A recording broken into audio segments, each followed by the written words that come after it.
师傅，师傅，你如此冒失，何事？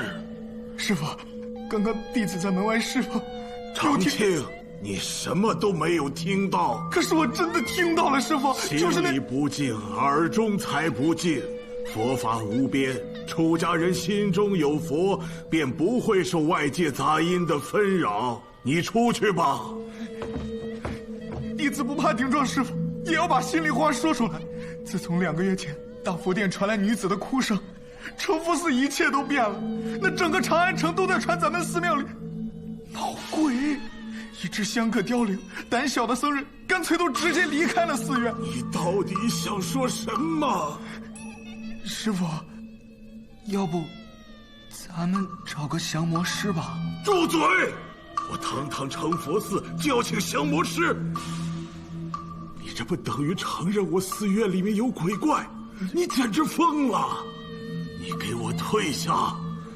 师傅，可您听一听，今天不是一个，是几个女子一起在哭啊！师傅，啊！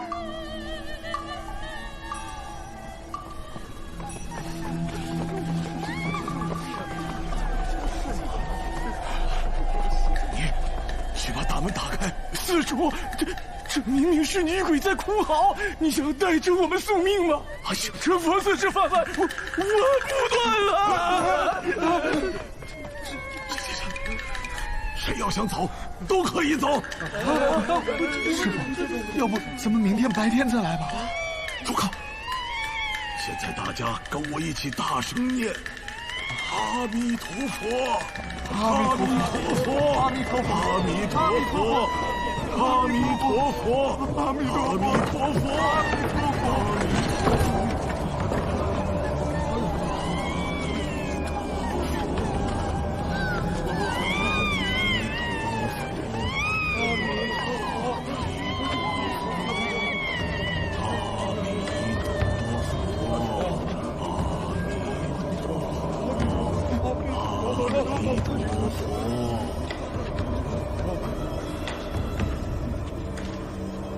师傅，没有哭声了，确实没有哭声了。对事了，果然呐，这邪魔外道就怕正道佛法。阿弥陀佛。哎，这负责看管大佛殿的居士陈空哪里去了？午时告假，出去办事了。哦，一定是有人趁他不在，偷偷潜入这大佛殿。点亮爆竹，给我找！我倒要看一看，究竟是何人敢在大佛殿内装女子哭泣吓唬人。找！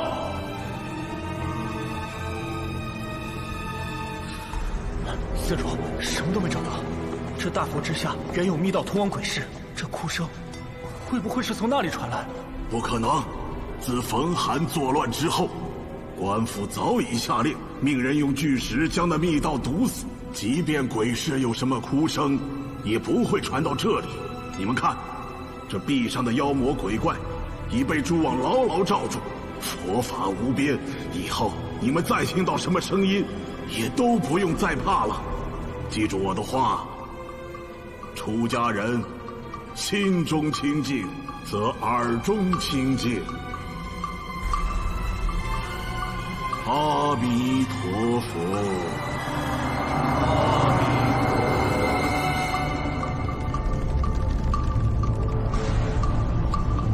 怀武平素可有酬奖？我男人从不与人结怨，真的。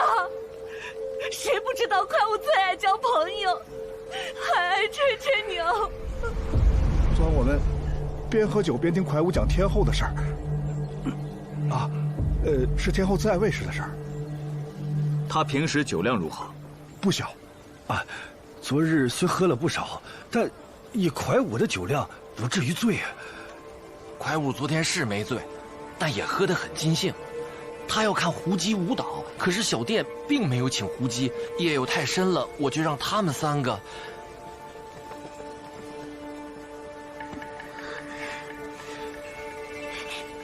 鲁参军，他就是鲁参军。昨日酒楼里有什么客人啊？还有2波，是熟客吗？不熟，有3个好像是洛阳来的客商，还有2个神神秘秘的。我看见其中一个山人模样的，给了另一个人3块金饼。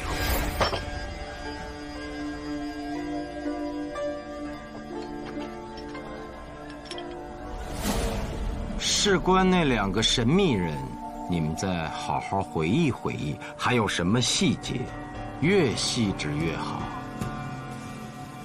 我跳舞之时，那山人给蒯武敬过酒。我也记得是敬过酒。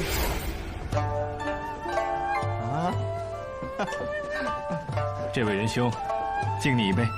啊哈！兄台方才所讲，太有意思了。你也听见了？有幸旁听，很是喜欢。干了。山人的话，你们都听清楚了？听清楚了，是这样说的。下去吧。哎，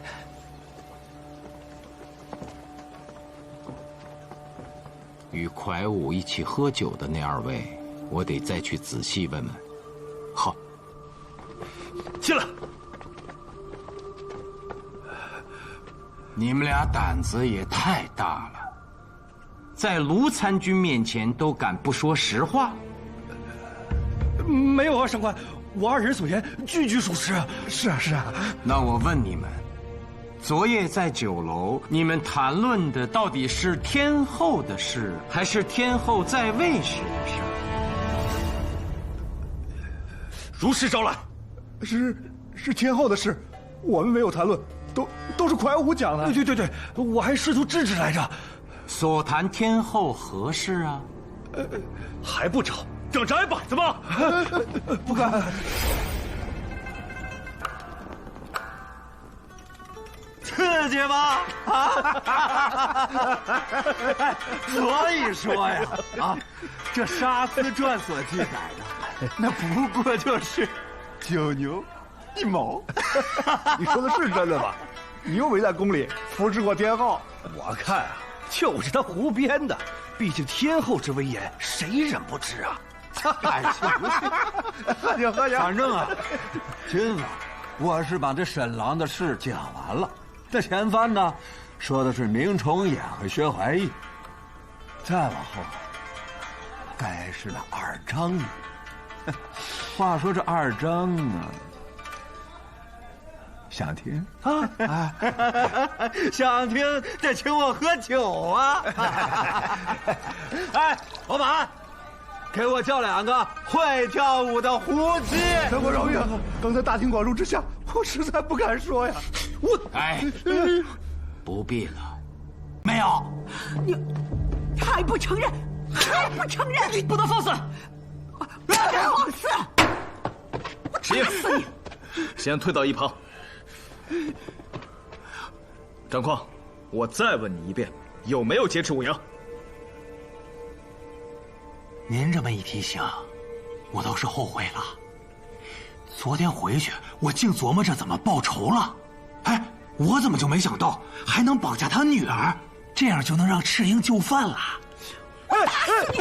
你小马，你看又放肆！打死你！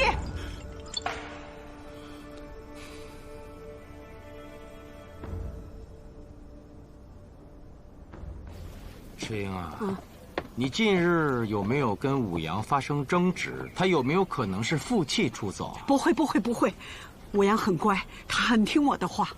那他有没有可能去亲戚家了？我非长安人士，我们在这没有亲戚。那朋友呢？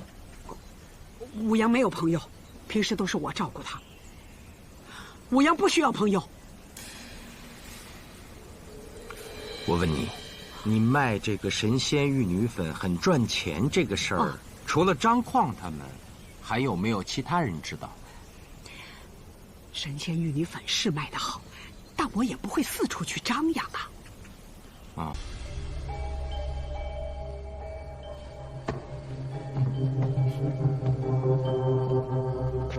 这个是武阳。1个时辰，喜君就画出了3幅人像。就算是秦小白没有瞎，他也画。济世公，你怎么能这么说？我的意思是，你比他强。非也，我只是画的比较像。秦大师的神韵，喜君恐怕终生难及。谦虚。哎，喜君，你是不是画错了？义兄这是何意？武阳我和樱桃都见过，不会画错。这就是武阳，丝毫不差。苏明，你怎么了？既如此，这个案子就更加离奇了。苏明，什么意思？我还不能确定，所以不便说。喜君，这画我要借用一下。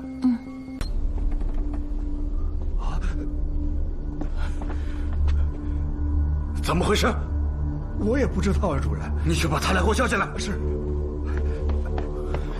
醒醒，快醒醒！醒！人呢？那个叫武阳的女子呢？那个老板，我花钱养你们是做门客，不是做猪。老板息怒。我们也不知道怎么回事，就突然就睡着了。不会是从昨晚一直睡到现在吧？就是啊，我们俩本来精神的很，突然就犯了困。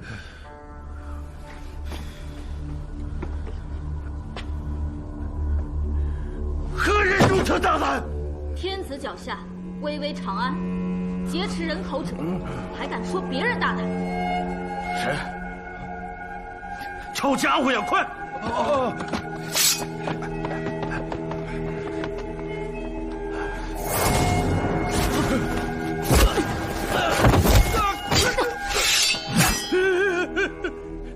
你是谁？雍州府暗探楚樱桃是也，跟你许久了。暗探？那不是朝廷官差呀！小娘子，我多给你点钱，放过我吧。门儿都没有！你绑架的武阳是我朋友，人在哪儿？是啊。人在哪儿啊？人，我们也不知道啊。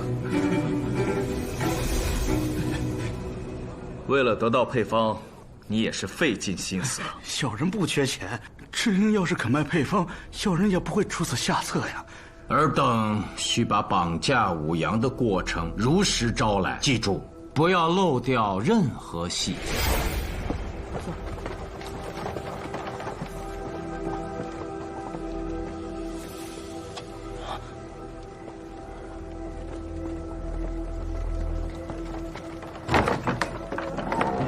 娘，今晚我能去看舞狮吗？在坊内小广场，有狮子舞和傩舞斗赛。你疯了吧？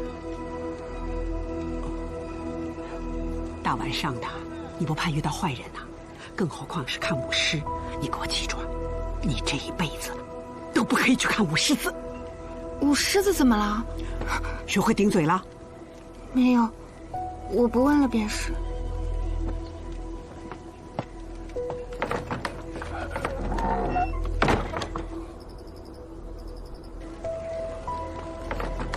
过了半个时辰，我们看见赤英一个人出去了，而武阳所住房间也熄了灯。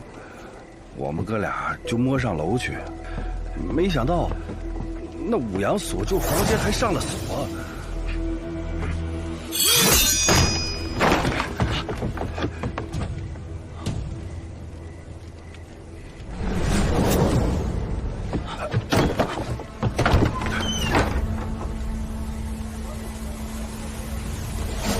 以为失了手，回去肯定会被于老板责罚，不成想。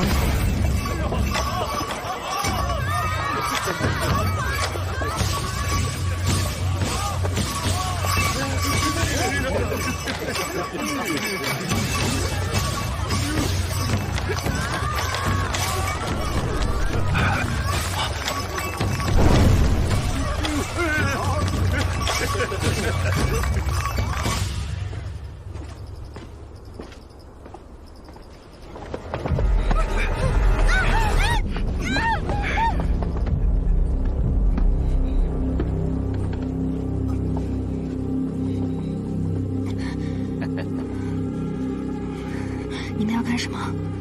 放开我！你放心，于某不会伤你，只是请你在这儿住几天，让你娘着着急。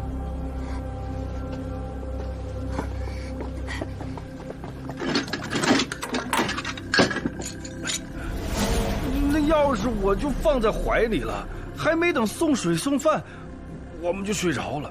至于那人什么时候跑的，怎么跑的，我们是真不知道啊。我们得再去余宅后院看看。樱桃，叫上老费。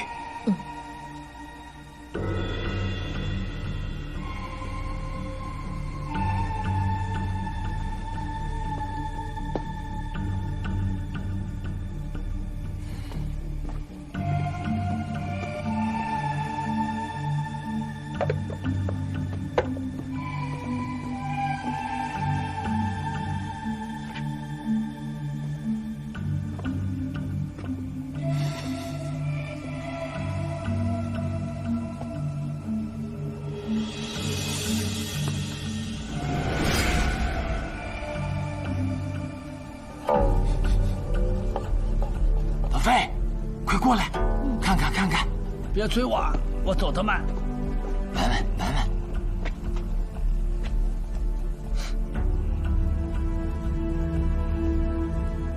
那两个看门的人呐，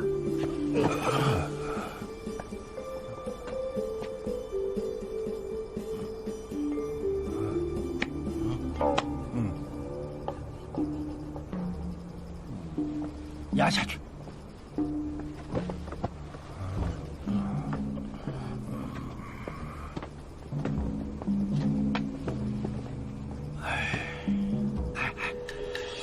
迷香，迷香用香的乃是高人，此香极其昂贵，一般的小贼根本用不起。到底是什么迷香？你可记得在洛阳查人面花案的时候，那个胡14娘用的丈夫香？这回是夫人香，懂啦？既然有人用迷香迷晕了看守，救走武阳，可他为什么不回家呢？那就不排除救了他的人2次劫持了他。武阳只是个普通女子，就算那个神仙玉女粉精妙能赚钱，那也不至于那么多人觊觎啊。现在看来，此案不但离奇，而且重大。昨夜赤英出门时给这个房间上了锁，可绑匪砸开门锁，发现屋里没有人。后在坊间又遇到了武阳，那武阳就只能是从窗户跳出去的。这么高，武阳和喜君一样没练过武，他自己怎么跳下去的？所以卢凌风让喜君一试，是想证实有人帮武阳。对喽，可他没有朋友啊。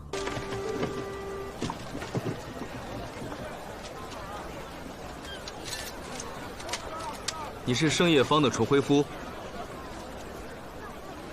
哦，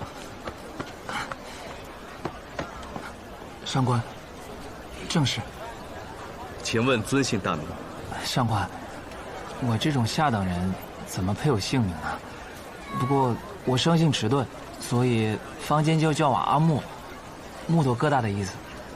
阿木，倒也亲切。阿木，你既在坊间除灰清扫垃圾，你可认识这面之店店主的女儿武阳？认识啊，经常在这儿看见她。她失踪了，你知道吗？听说了。你可知她是谁？知道。雍州司法参军范阳卢凌风，环城理事，入封查案。那日我去了他。阿木，你刚才在那儿偷眼看我，是有武阳失踪的消息吗？哦，这倒没有。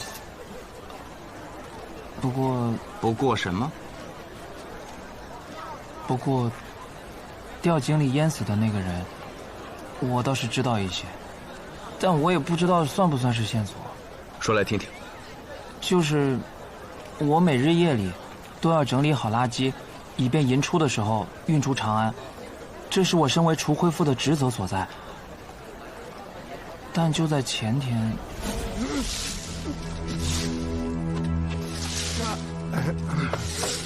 去你的！滚！好狗不长大，知不知道？你个臭乳鬼的，敢说敢说！你之前见过怀武？见过。他经常去酒楼喝酒，有时候喝醉了回家，路过我整理垃圾的地方，就要找我茬骂我几句。只不过那天，他好像喝得特别多，就感觉随时要醉倒那样。呸！不要脸，恶心死我了！那狗东西，占老娘的便宜，活该到井里淹死。他是这么说的？是。本来我都没往心里去的，但是第二天，我就听说他死了。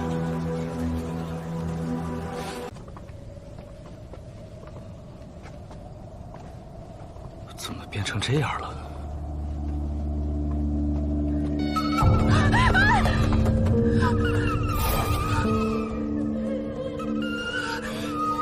何人哭泣？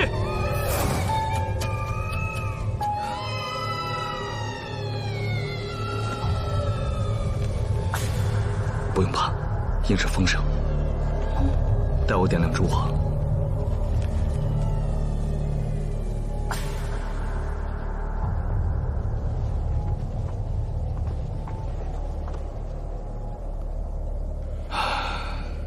不知秦先生此时身在何处？我知你未能拜师，一直心有遗憾。今日能为秦先生所绘的壁画除去灰尘，细品笔墨之精，体会丹青之妙，也算是另一种形式的拜师吧。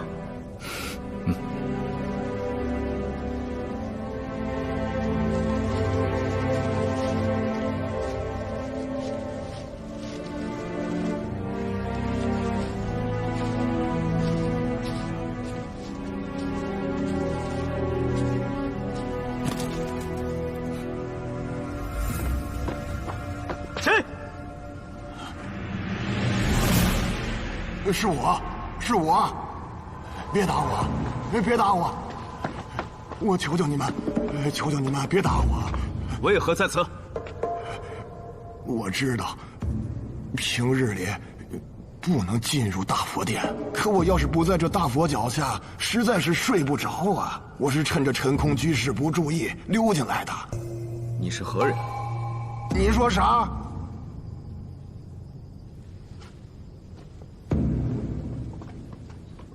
我乃雍州司法参军卢凌风。原来是上官呐！我问你，据传这大殿内常传有女子哭声，你可曾听见过？我耳背，听不到。那你可曾装作女子哭泣，吓走其他香客？老朽这嗓子哪能学得女子声音？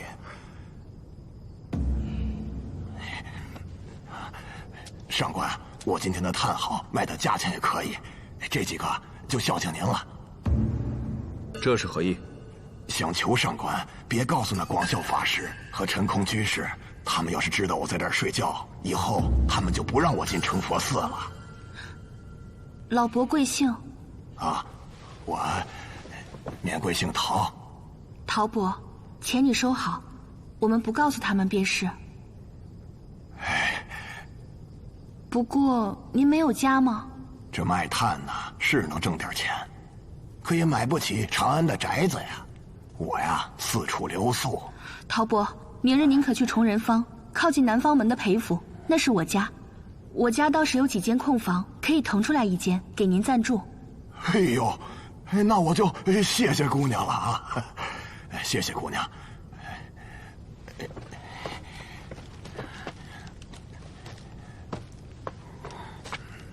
你们忙，我先走了。谢谢，谢谢，谢谢，谢谢啦。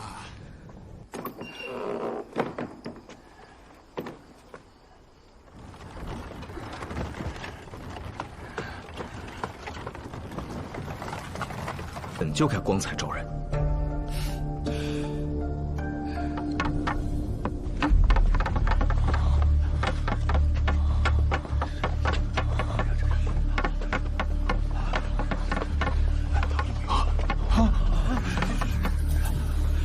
来的妖魔，竟敢点亮烛火！是广啸，这怎么办？我闯祸了。深夜扫壁是我的主意，与你无关。哎，有影子，不是鬼，是人。哦，是人就没什么好怕的。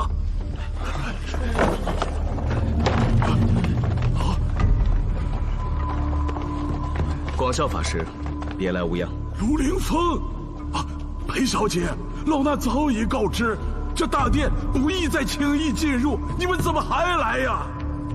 啊！师傅，你们看呐！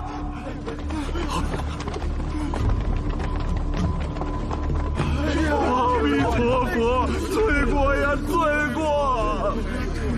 啊，师傅，广啸法师。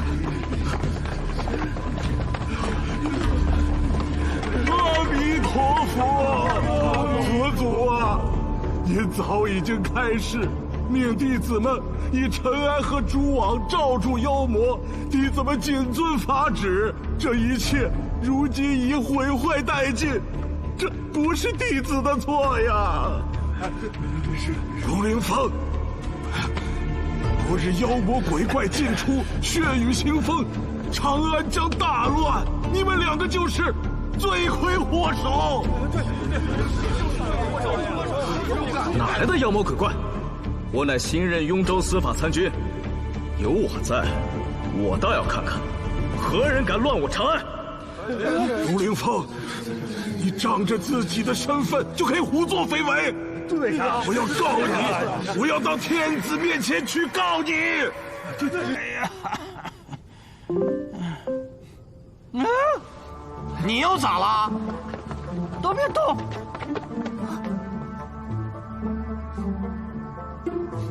不要过来！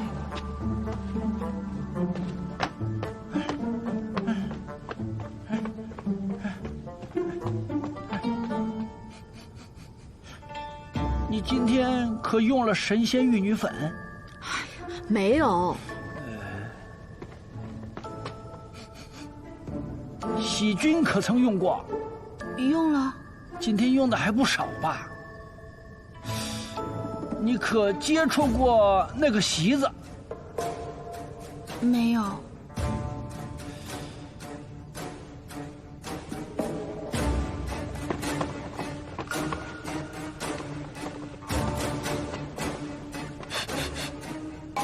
老匪，你是说这席子上有神仙玉女粉的味道？有，且很浓。刚才在这睡觉的是个卖炭的老者，名叫陶伯。他耳背，号称只能在大佛脚下才能入眠。陶伯，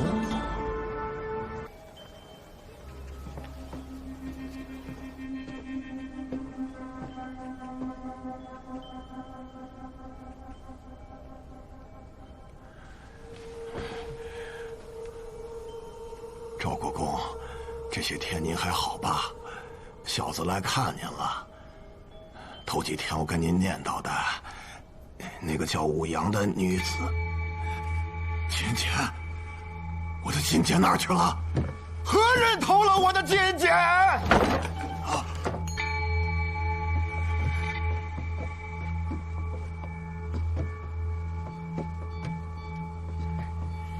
你这老小，果然跟武阳失踪有关。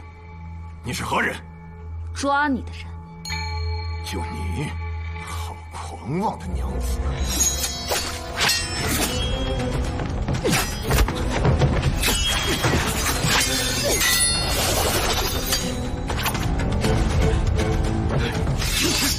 樱桃姑娘莫怕，苏博士并无二人，暗中助你。当心他的兵器！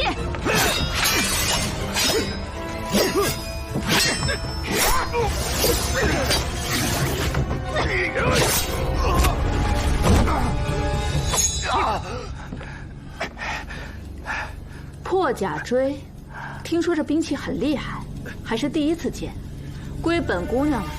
你还抢我东西？没错，抢了。你打伤了老刘，我还要你命呢！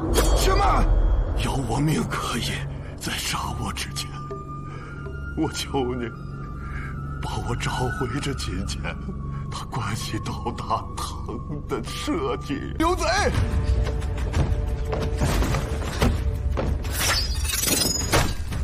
别动！一定是他偷了金钱，抓住他！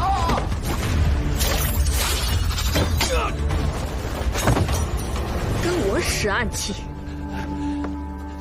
道，他一副山人打扮，头发胡子都是白的，但看面容却很年轻。你咋知道？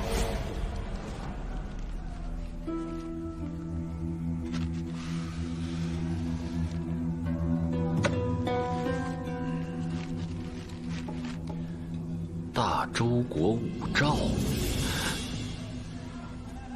你要找这东西，还真是不一般呐。如果找到了，还有7块等着你。你既然有这么多金子，为何要花这金子去寻那金子？就算那茧不同寻常，也不过就是金子做的嘛。你们猎宝人这一行的规矩，只问何事，不问何由，否则，项上人头不保。怪我多嘴，这买卖我接了。不过你确定宝物在长安？确定。找到了我怎么联系你？给你1个月的时间，月末，大雁塔下相见。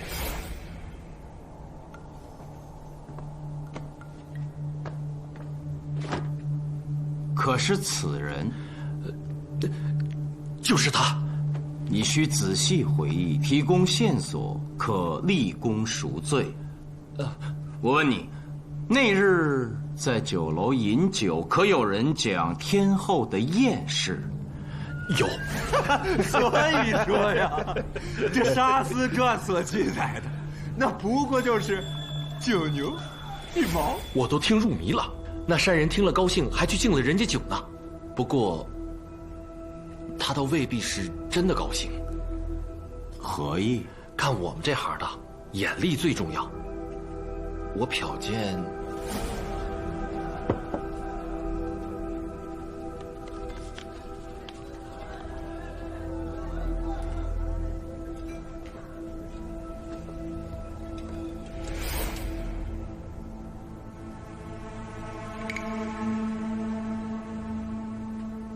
压下去，带陶钵。走。一起喝酒的人说，怀武酒量甚大，那日因不会喝醉。看来醉与不醉，不涉酒量，而是那山人下了药。胡子。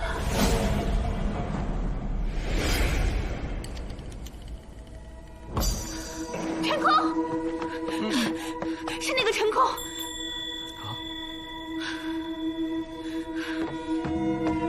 就是他，承佛寺看守大福殿的居士陈空。啊？你确定？我第一眼看见他就觉得眼熟，现在才想起来，已经2回死了。他沾了白发白须，打扮成山人的样子而已。喜君对人的姿容体貌甚是敏感，应不会错。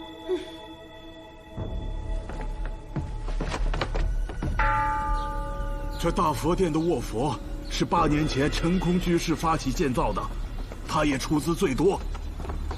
这陈空居士气度不凡，可知他的身世来历？不太清楚，只知道他祖籍洛阳，中宗光复后便迁居来长安。这些年他没干什么营生，但不缺钱。几个月前，他便产生了剃度为僧的想法，但后来不知为何，转天他就改变主意了。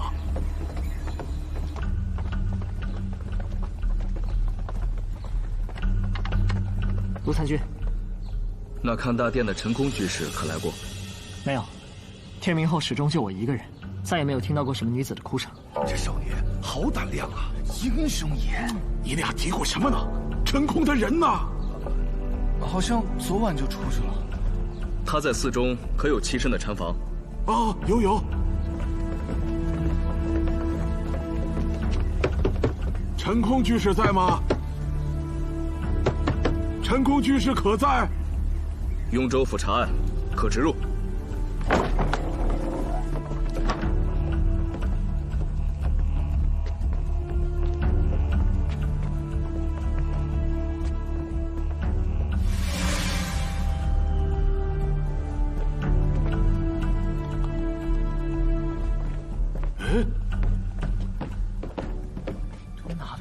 这成空居士的房中怎么会有女子的书币？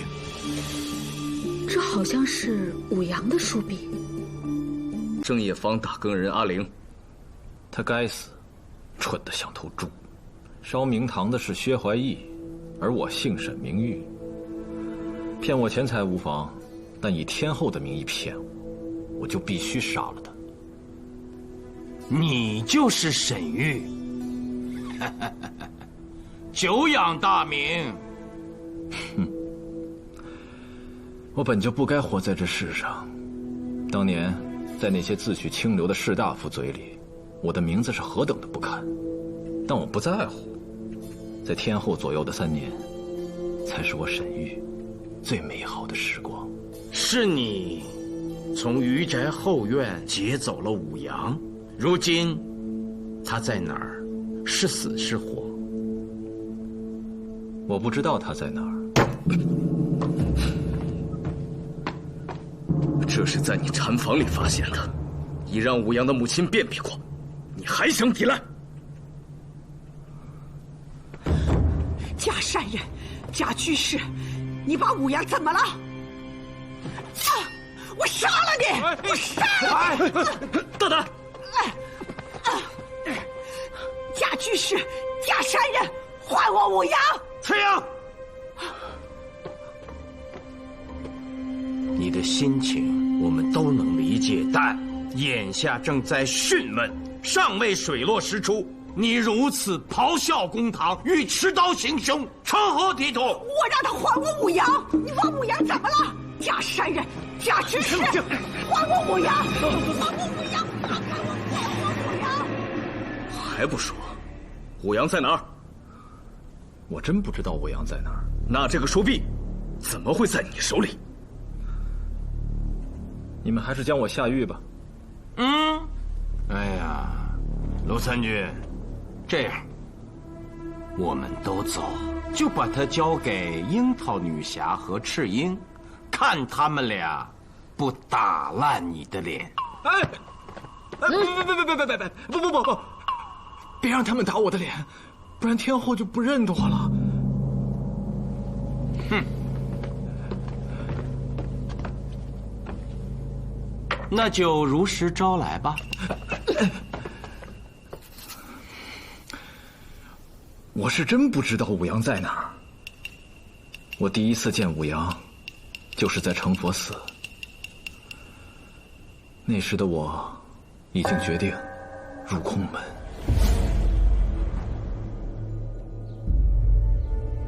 广孝法师答应次日为我提督。阿弥陀佛。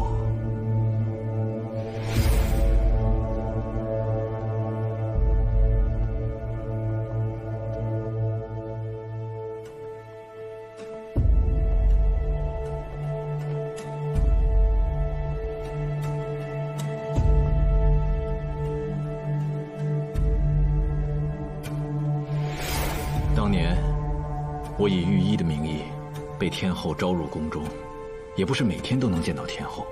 故天后赏了我她年轻时的画像，我每天都得看上1万遍。那武阳简直是太像了，不是像，他就是天后本尊。后因2章得宠，我离开了宫中，但我的心始终没有离开过天后。天后升仙那年，来到长安的我，在成佛寺造了他最喜欢的卧佛像，就是想始终陪伴在他的身边。可是没想到，佛祖显灵了，让我和天后又重逢了。我立刻放弃了提督，我要重新回到天后的身边。武阳，刮风了，要下雨了，动作麻利点，这就打药。好。可天后转世成武阳，并不认识我，赤英又看管极严，我只能乔装打扮，设法接近。老人家，你没事吧？我很老吗？见到你，就让我想起一个人，你与他太像了。谁啊？我的旧恋人。自那日后，我是日夜难眠。武阳，好生看店，娘一会儿就回来。之后，我想尽一切办法接近武阳，哪怕只能远远地看上一眼，或者鸿鹄传书。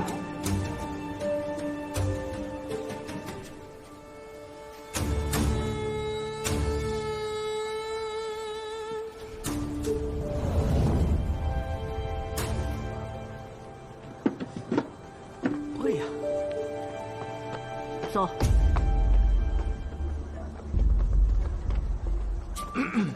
他想跟着我徜徉在大唐的山水间。哦，本来我已经得到了他的放线，却因为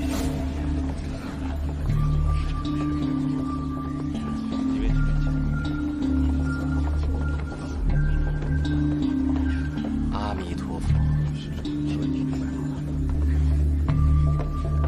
我平时是不留胡须的，就是怕与天后在梦中相遇时，她不认得我。我扮成山人打扮，只是想和武阳接近。我想着，等和他熟识之后，再跟他解释清楚。可是，他在回信中说，他不想与一个欺骗他的人再有任何往来。无论我怎么解释，他都不肯再回信了。所以，你挟持了武阳？我确实有这么想过，可我还没动手呢，就被人抢先了。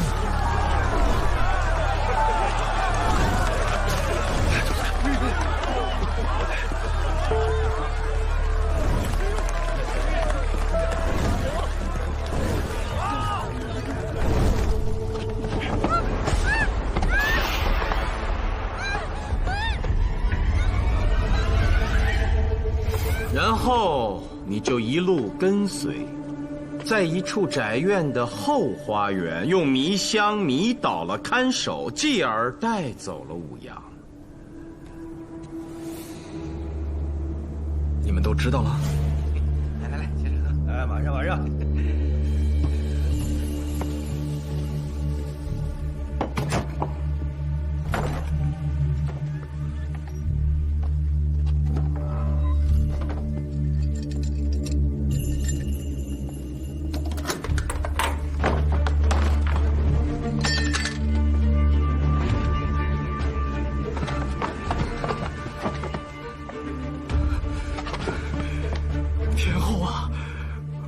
我是沈郎，自你飞升之后，我日夜都在思念你。今日，终于把你给盼回来了。疯子，你这个疯子！有媒人说你长得像天后吗？当然有，这就是我多年最大的烦恼。我本以为你的出现是命中注定，没想到你也是别有用心。我永远都不想再见到你。放我走！不然我就报官。他是那么的决绝，我想，我只有把他带到专门为他修建的大佛前，才能唤醒他前世的记忆。若是他不从呢？那我也没办法呀。你就是想让他待在大佛体内一辈子，让武阳与你出资修建的大佛合二为一。卢参军已经发现大佛背后你开凿的石棺。昨日，樱桃在大佛殿看见屋顶有个漏洞，一早便派人抬了梯子去看，一下子就抓到了5、6只夜行游女。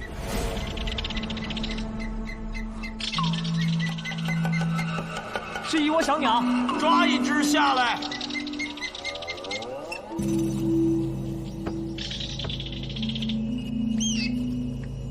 这种鸟只栖息于深山之中，即便白日飞入城池，夜晚必返回。可如今却在大佛殿搭窝，很显然是有人故意为之。此鸟夜飞昼隐，喜幽暗，最怕光亮，所以天一亮它就不叫了。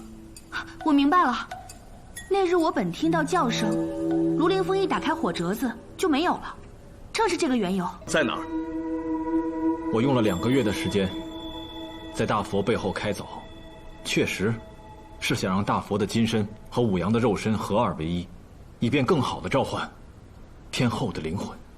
我还打探到一件事，当年天后让道士胡超在嵩山之巅献祭给神灵的赎罪金简被人给盗走了，宝物就在长安。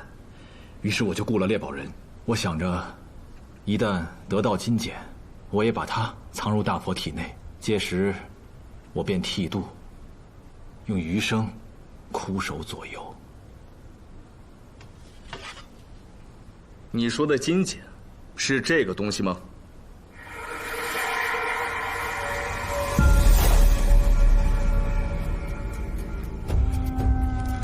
臣沈玉拜见天后。雪环，赶快交代你的罪行。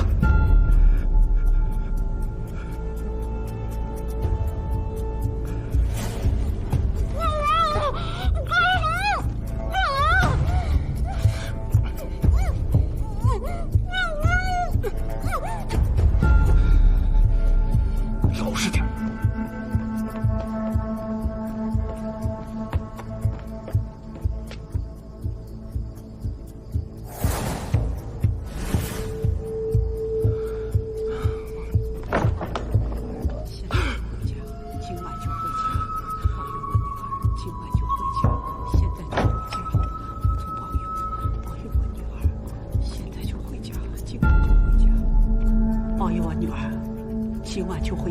现在就回家，佛祖保佑。赤英，我女儿，此殿已封，夜里不允许拜佛，你赶紧回去吧。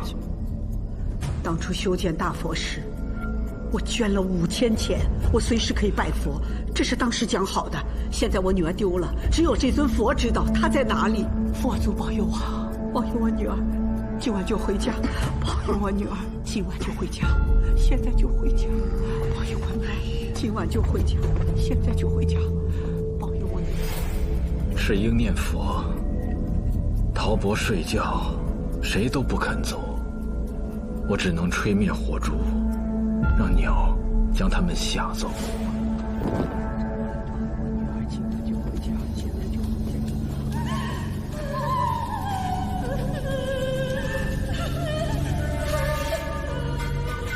乌鸦，乌鸦！可是我根本没有成功，一直到了寅时。才好不容易把赤英轰走，又把陶伯轰出了成佛寺。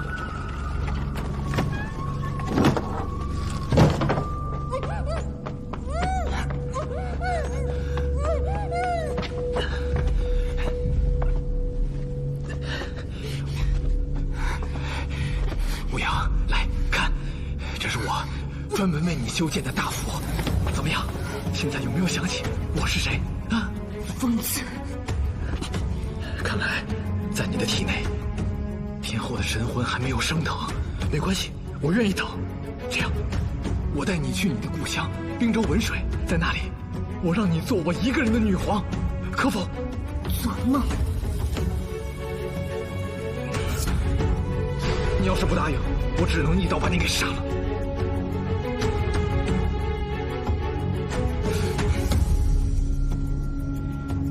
本来就不可怕，可怕的是活人被束缚。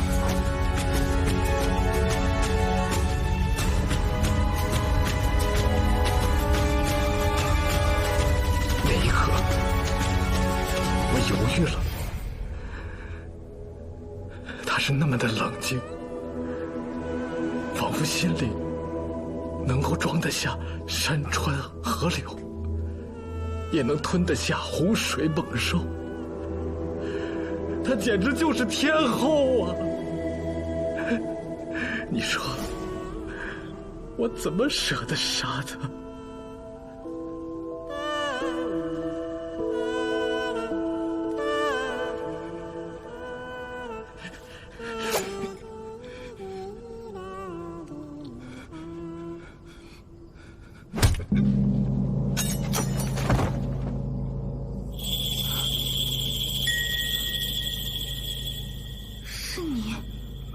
迷迷糊糊的，我看到有个人将武阳带走了，我想去追他，可是我没了力气，后来就昏死了过去。已经看到尸体，惨不忍睹啊！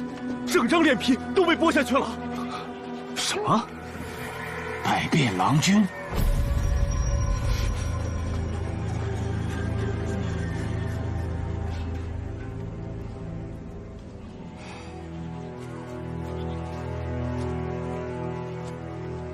女子17、18岁，应死于昨日，年龄和死亡时间都对上了，只能运回宫廨，让赤英人世了。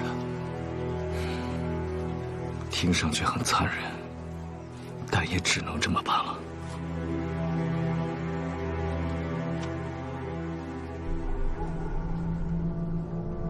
常在圣叶坊接触武阳的人中，你有没有发现什么可疑之人？有啊，有一个须发洁白的山人，他给我钱，让我替他给武阳送过书信。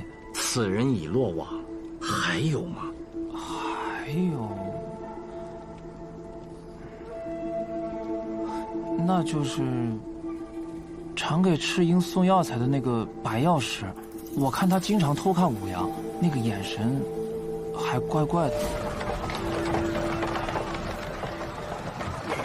好，您慢走。终于买到了。是。武阳姑娘，告诉你娘，这药材到了，让她到后院来取啊。好，谢谢您。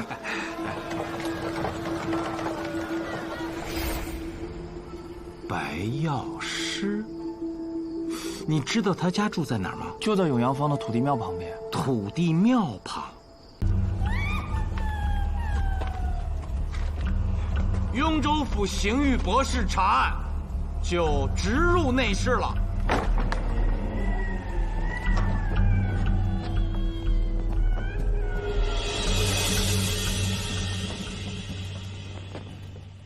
谁呀？我刚才听您喊什么雍州府刑狱博士，真假？这官职之前没听说过呀。起来回话。是。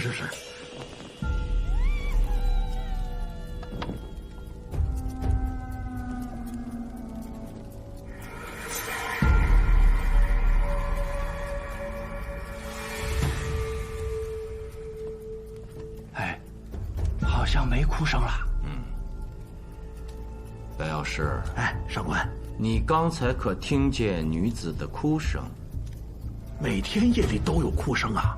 这房子它阴气重，有女鬼，所以这价钱便宜，我才买得起呀。你可知，美秀面之店店主赤英的女儿武阳失踪了？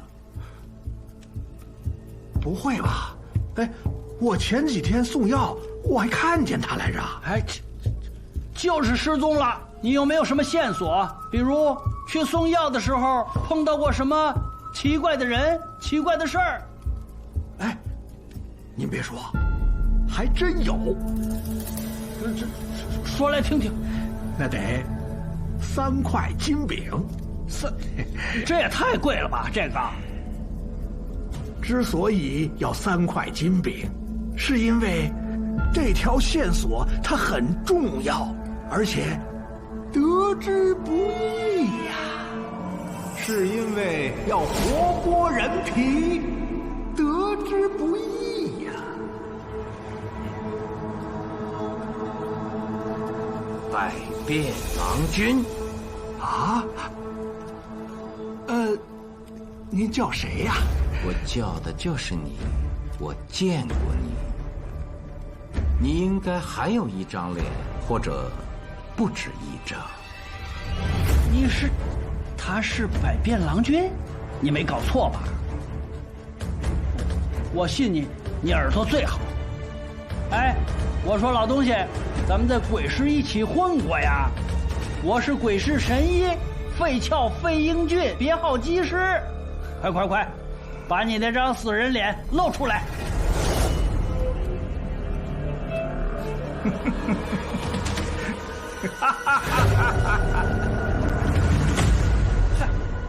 还真是你呀！姓苏的，我知道你是狄公的弟子，不过今天看来也不过是个不知死活的东西。还有你这个废物，你是不是老糊涂了？你忘了我的一身武艺了吗？我们是2个人，2打1。哼，还用得着咱俩动手？啊！长安县3大捕手早已率数十众将这儿围得水泄不通，你还不束手就擒？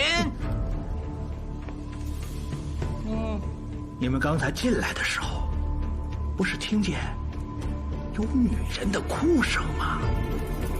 那是我养的夜行游女。如果外面真的有捕手，他早就飞进来向我报信了。我看还是你们2个束手就擒吧。哎呀，别挤我呀，苏明！哎呀，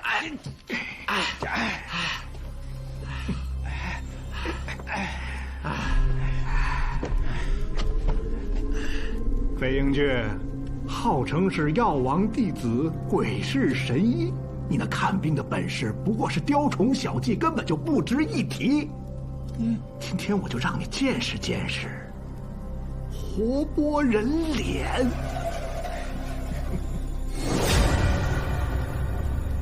雍州府的刑狱博士，很快这张脸就是我的了。明天一早，我也去雍州府当个博士。等等，你让我死个明白。我问你，武阳是被你所杀吧？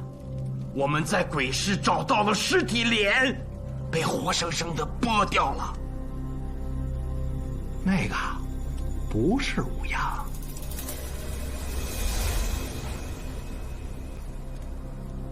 我不信。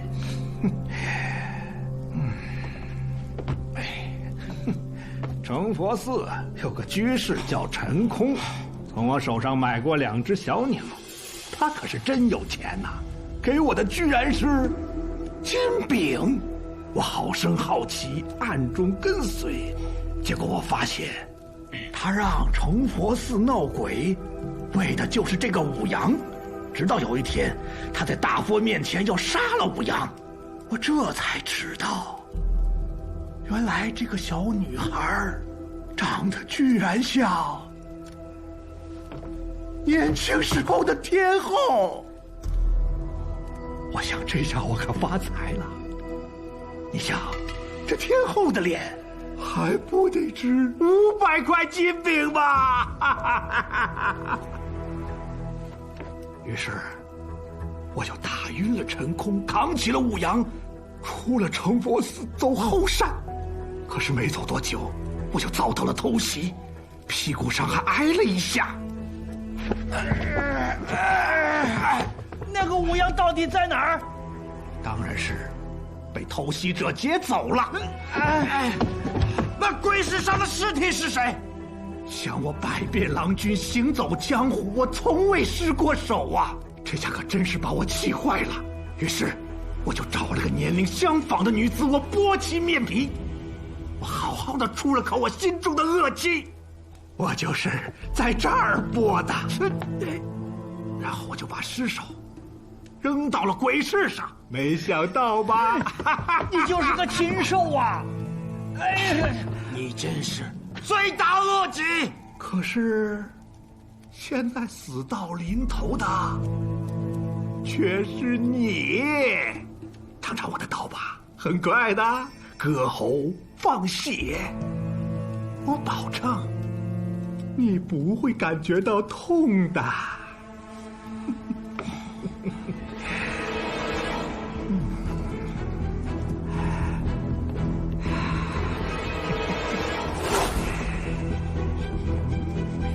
罗连峰，你怎么才来啊？在哪儿呢？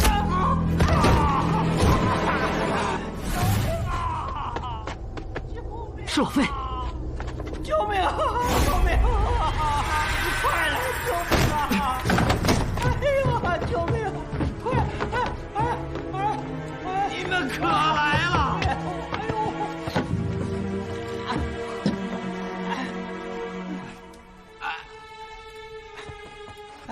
快！哎，死了！死了！啊，这到手的线索让我一脚给踢断了，这可如何是好啊？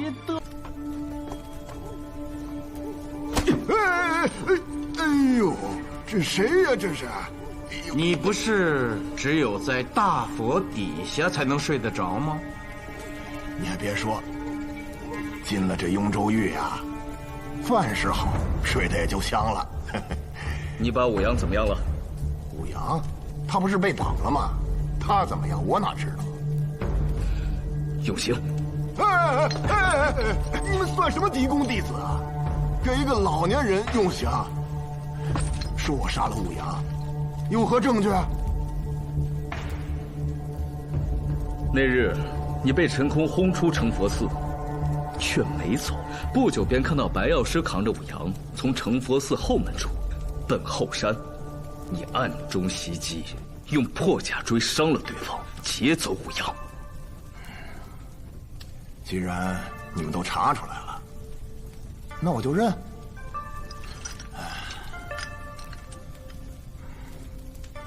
我李凤杰终将会被载入史册，因为我已将那妖后沉入了曲江，永不会脱生转世了。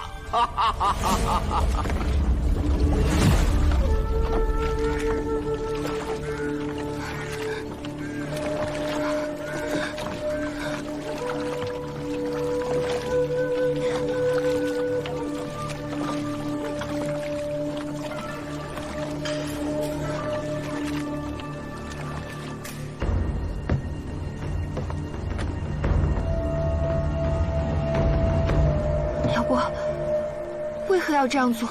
只怪你长得太像那妖后，我李凤杰也是在赎当年的罪过。正是因为那个我从未见过的女人。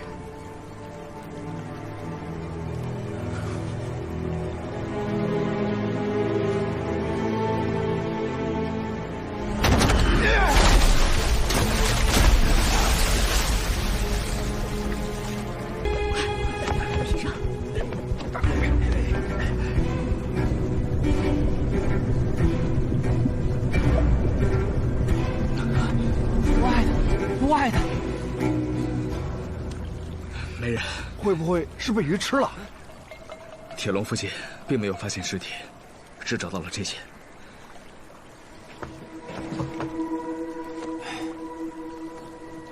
这绳子应是被刀割开的。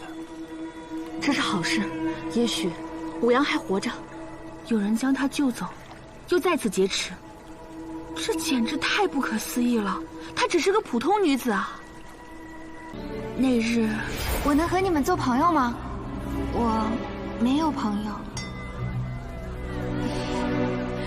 当然。那天我看见她的手上有一个梅花烙，很精美。我当时就在想，等同游曲江时，问她怎么烙上去的。可那具尸体上没有。你妹，你可帮了大忙了。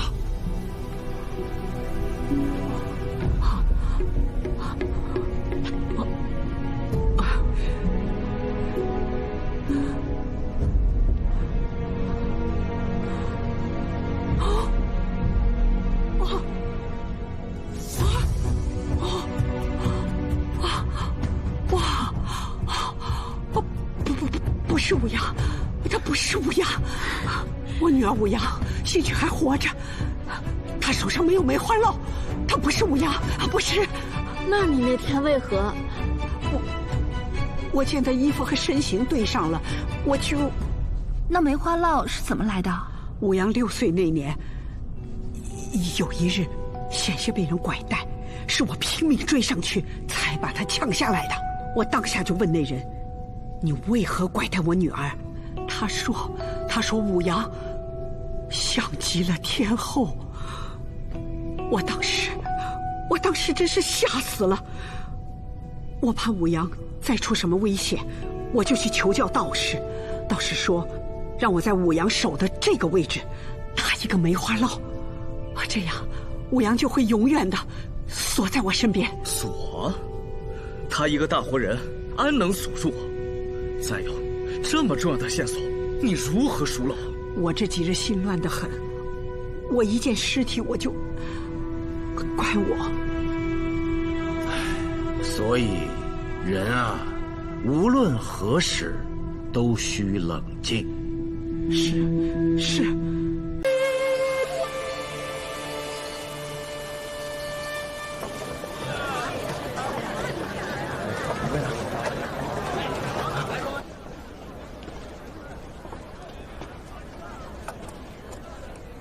赤英大娘，阿木，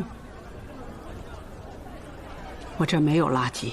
哦不，我是来跟您告别的，我要回杭州老家了。我觉得您想开一些吧，也许武阳离开是件好事呢。从此以后，你们母女俩都能得到解脱。解脱？我女儿丢了，你让我怎么解脱？你算什么东西？跑到这儿来跟我说这些，莫名其妙！滚，滚出我的店！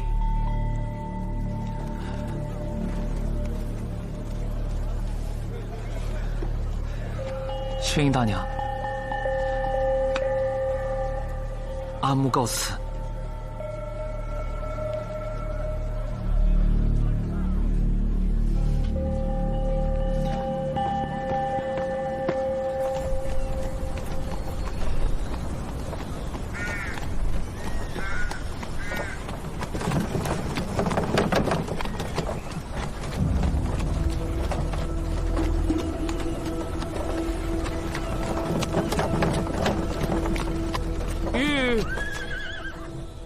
阿木，你这是要离开长安吗？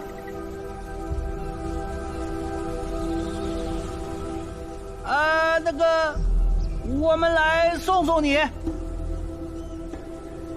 啊，多谢诸位。够有钱的，一个除灰夫，套辆马车回杭州。是啊，确实是积攒了一些钱。车里装了什么？有没有不该带走的？没有，我车里边什么都没有。我义兄苏无名一向神机妙算，他算出我日夜惦念的人要和你一起回杭州，故邀我来送行，难道让我空欢喜一场吗？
二位姐姐，我早已计划与阿木私奔，只待时机。与二位姐姐约定同游曲江，是想掩饰自己背叛了母亲，让她认定我失踪是意外。阿木，武阳从后窗逃脱，是你协助的吧？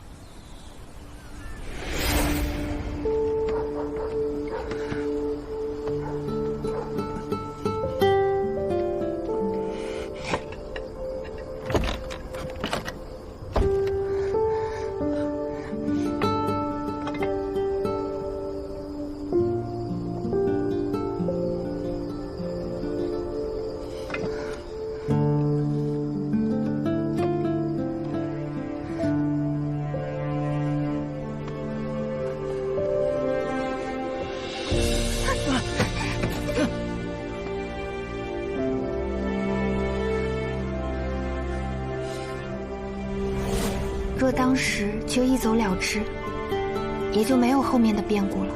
可我还是舍不得娘，想最后再看一眼她舞狮的样子。赤英善狮舞，你早就知道？知道，只是母亲不想让我知道，我假装不知道而已。好有主意的一个小丫头啊！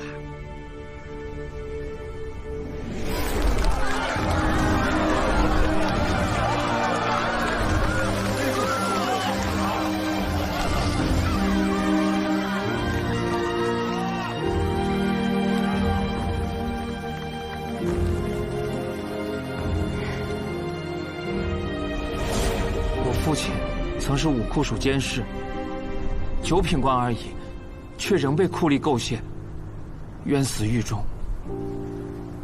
我成了孤儿，继而落魄，沦为楚惠夫。武阳，那个山人又让我给你带信了，你要听吗？我念给你听。不听。那你要回信吗？你说吧，我帮你写下来。你觉得我该继续相信他吗？那人绝非是善雷。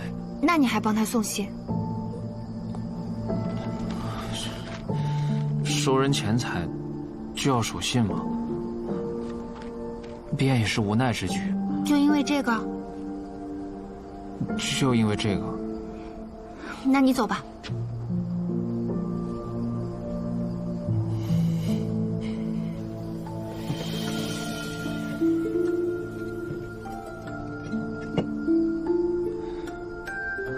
武阳，你别害怕，那奸人若要害你，我定会拼死保护。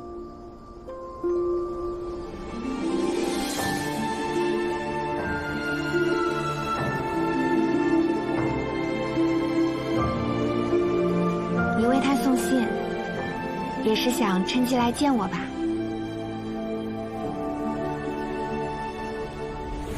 选择这种方式离开，是想让母亲以为我是被歹人劫走，这样她就只会去恨歹人，而不会去恨我这个她苦心养大、爱如珍宝的女儿。却没想到，竟然真的有歹人，还不止一个。俗话说，螳螂捕蝉，黄雀在后。而你们这是黄雀之后还有天敌，天敌之后还有猎手，而猎手之后尚有阿木。幸亏有阿木，始终在暗中保护我，一直没有放弃。阿木，你可知罪？啊？你在曲江救下武阳，不送他回家，视同劫持。是我不回，与阿木无关。阿木，我来问你，武阳身上的衣服是如何到另一女子身上的？这个，你屡次提供线索，却为何不报白药师行凶？阿木啊，那日我问你，白药师住在何处？你知道他家住在哪儿吗？就在永阳坊的土地庙旁边。当时你脱口而出，我便知道你去过他家。那是我的主意。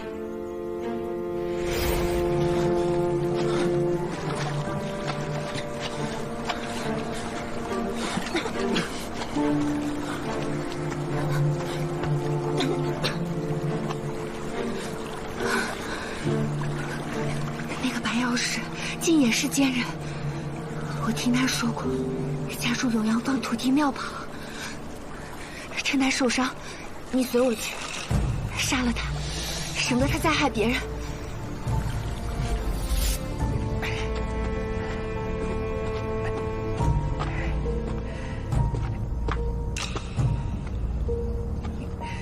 我们就尾随他到了鬼市，一见那尸体，真的吓坏了。阿木再次提醒我报官，可是冷静下来，我想正好可借此脱身，让母亲对我的死确信不疑。哎，那是你亲手给尸体换的衣服？是，我让阿木回避了，故他没罪。我当时实在是被吓得哆嗦，就只能在远处保护武阳了。武阳，你真是好胆量，为了离开赤英大娘，你也算是孤注一掷了。我再问一遍，阿木，你可知罪？刚才不都解释清楚了？可今日你在做什么？按大唐律法，拐带人口是重罪。是我自愿与他同行，何谈拐带？但若赤英告状，即为拐带。二位上官，二位姐姐，老伯，小兄弟，武阳求你们了，放过我和阿木吧。母亲对我很好，但又很不好。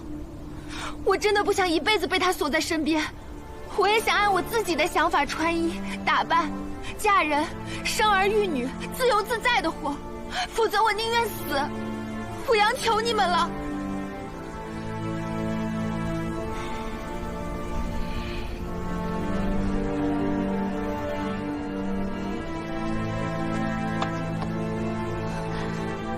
是个不认命的，倒有点像我。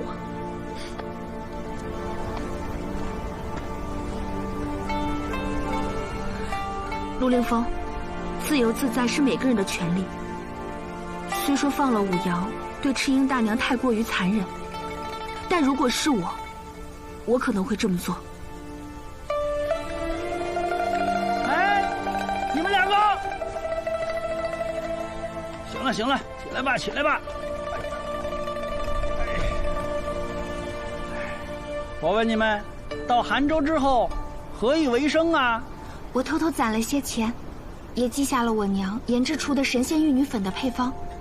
我要去杭州开个面织店，生意一定会好的。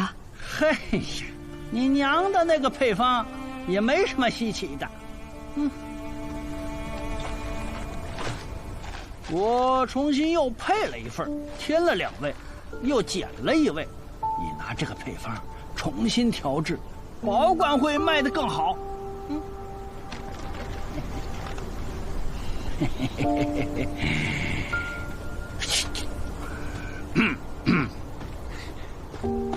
相信老费，他是神医，信得过他。是我，陆参军，若需将阿木擒回，您尽管吩咐；若不擒，我先走。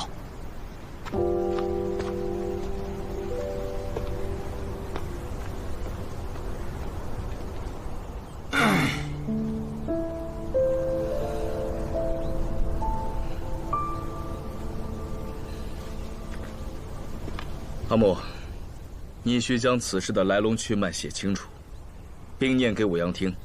若他无异议，你2人均需画押。